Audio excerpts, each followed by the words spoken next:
एक गांव में एक आलसी आदमी रहता था। वह कुछ काम धाम नहीं करता था, बस दिन भर निठल्ला बैठकर सोचता रहता था कि किसी तरह कुछ खाने को मिल जाए। एक दिन वह यूं ही घूमते घूमते आम के एक बाग में पहुंच गया। वहां रसीले आमों से लदे कई पेड़ थे।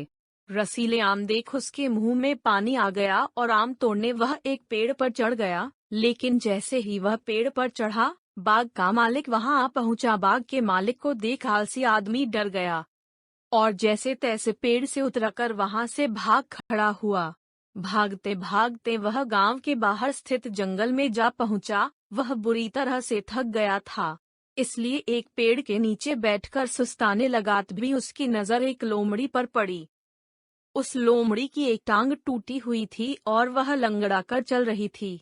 लोमड़ी को देख आलसी आदमी सोचने लगा कि ऐसी हालत में भी जंगली जानवरों से भरे जंगल में ये लोमड़ी बच कैसे गई, इसका अब तक शिकार कैसे नहीं हुआ।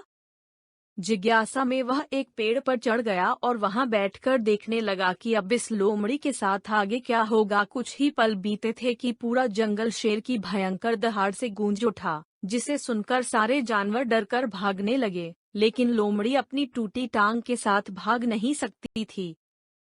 वह वहीं खड़ी रही। शेर लोमड़ी के पास आने लगा। आलसी आदमी ने सोचा कि अब शेर लोमड़ी को मारकर खा जाएगा, लेकिन आगे जो हुआ वह कुछ अजीब था। शेर लोमड़ी के पास पहुंचकर खड़ा हो गया। उसके मुंह में मांस का एक टुकड़ा था, जिसे उसने लोमड़ी के सामने गिरा दिया। लोमड़ी इत्मीनान से मांस के उस टुकड़े को खाने लगी। थोड़ी देर बाद शेर वहां से चला गया। यह घटना देख आलसी आदमी सोचने लगा कि भगवान सच में सर्वेसर्वा हैं। उसने धरती के समस्त प्राणियों के लिए, चाहे वह जानवर हो या इंसान, खाने पीने का प्रबंध कर रखा है। वह अपने घर लौट आया। घर आकर वह 2-3 दिन तक बिस्तर पर लेटकर प्रतीक्षा करने लगा कि जैसे भगवान ने शेर के द्वारा लोमड़ी के लिए भोजन भिजवाया था, वैसे ही उसके लिए भी कोई न कोई खाने पीने का सामान ले आएगा। लेकिन ऐसा कुछ नहीं हुआ। भूख से उसकी हालात खराब होने लगी। आखिरकार उसे घर से बाहर निकलना ही पड़ा। घर के बाहर उसे एक पेड़ के नीचे बैठे हुए बाबा दिखाई पड़े। वह उनके पास गया और जंगल का सारा वृतांत सुनाते हुए वह बोला, बाबा जी, भगवान मेरे साथ ऐसा क्यों कर रहे हैं? उनके पास जानवरों के लिए भोजन का प्रबंध है, लेकिन इंसानों के लिए नहीं।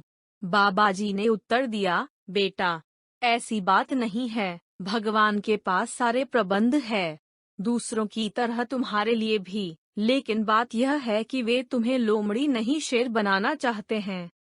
शिक्षा, हम सबके भीतर क्षमताओं का असीम भंडार है, बस अपनी अज्ञानतावश हम उन्हें पहचान नहीं पाते और स्वयं को कमतर समझकर दूसरों की सहायता की प्रतीक्षा करते रहते हैं। स्वयं की क्षमता पहचानिए, दूसरों की सहायता की प्रतीक्षा मत करिए।